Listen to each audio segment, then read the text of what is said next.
horror fans, once again, it is me, the Horror Miser Money G. It's time to do another horror movie review. This time we're going to review the movie called The Stylist. Yes.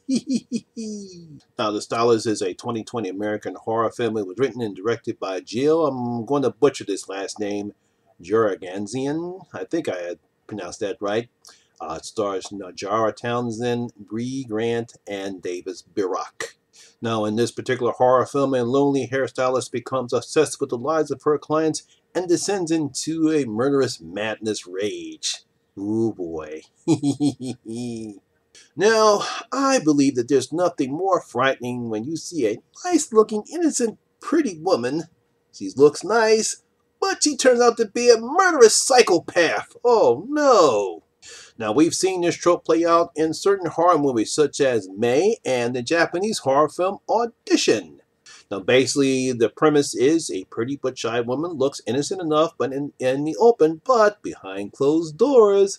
The women in these films show up to be something more that would shock anyone when you open up the doors. Obviously in May, we find out that she was actually building a human doll with body parts. And I don't even have to tell you about what that Japanese woman did in Audition.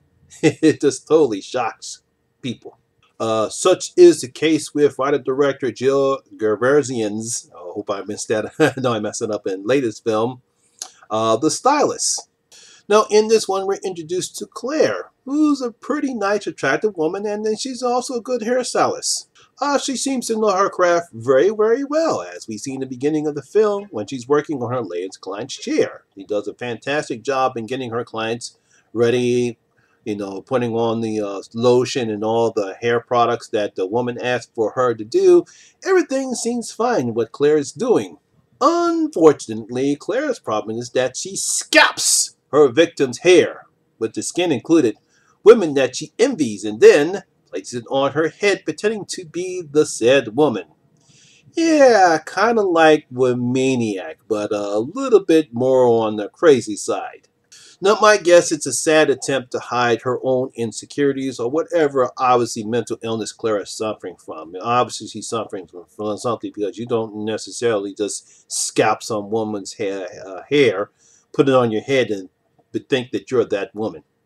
Now, later on in the film, we're introduced to Olivia, played well by Bree Grant from Heroes, who happens to need Claire to fix her hair for an upcoming wedding when her previous hairstylist cancels.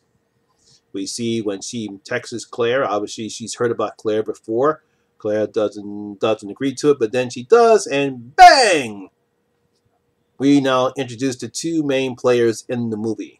So, can Claire control herself and have a decent friendship with Olivia, or will Olivia become her next victim? That's what basically the premise of this movie is about.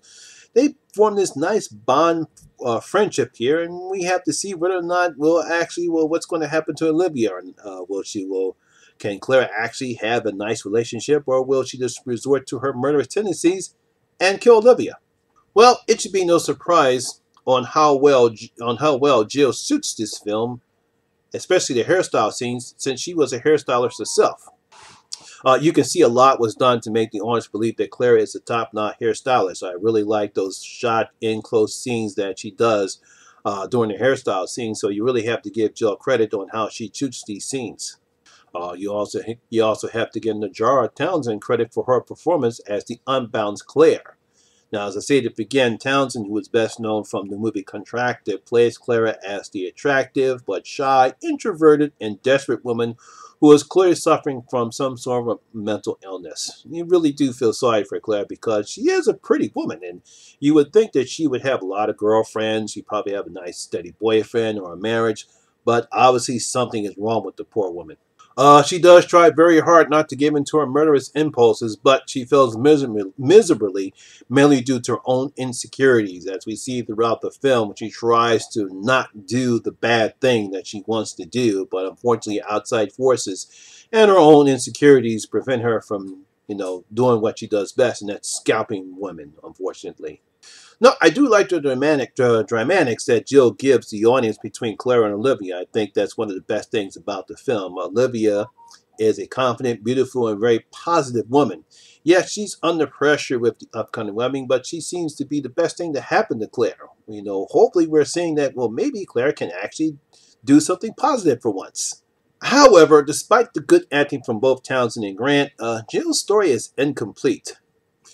I don't know what's missing in this particular film, but there's something missing. When you have a film such as this, one of the things that you want to be able to do is to have your audience engage the what's going on with Claire. Not saying that not saying that Townsend is not acting bad, but there's something missing. There's no heart. There's nothing that grabs you or gives you the type of suspense. Yes, when she does kill, we do see the violence that she is. She's a very violent woman, especially when she doesn't get what she wants. There's a very violent kill that Claire does during the second act of the film, I believe. But there's something missing in the film. I don't know what it is. It could be that we really don't get any details as to why Clara does what she does. Perhaps some background into Claire's past might shed some light on what turned her into the person she is now, but there is something missing in the script that Jill has written because it's just there. We're waiting for something excellent to happen. Not that they're saying nothing happens. It's just not enough. There's just not enough meat on the bones for this to be the type of film that I'm pretty sure Jill thought that she was putting together here.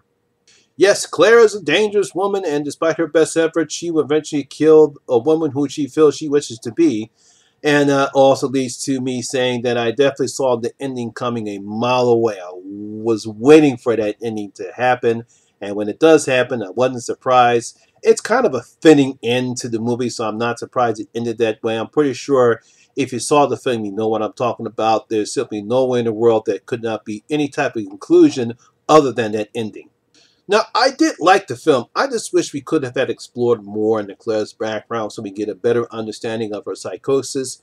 Perhaps that and something a little bit more would make this film great. It's a good horror film. I like the gore aspects of the film. I thought it was great. Again, you're going to get a lot of Maniac vibes from the original or the remake. But like I said, there's something missing in this film. Because all we have here is your standard crazy person who tears off women's scalps because she feels so insecure about herself. And that's basically it. So I'm going to give the Stylist 2 out of my 5 bloody gold coins. I'm going to give it 2 out of my 5 bloody gold coins. Yes, like I said, I love the performances between B. Grant and Jarrell Townsend. I thought it was directed very well. It looks very fine, but there's something lacking in the script because we really don't get enough meat on the bones in order to make this a very good horror film. So there you have it. That is my review of The Stylist. Hope you did enjoy it. And if you did, please give it a thumbs up, like, and share because it does help with the YouTube algorithm here.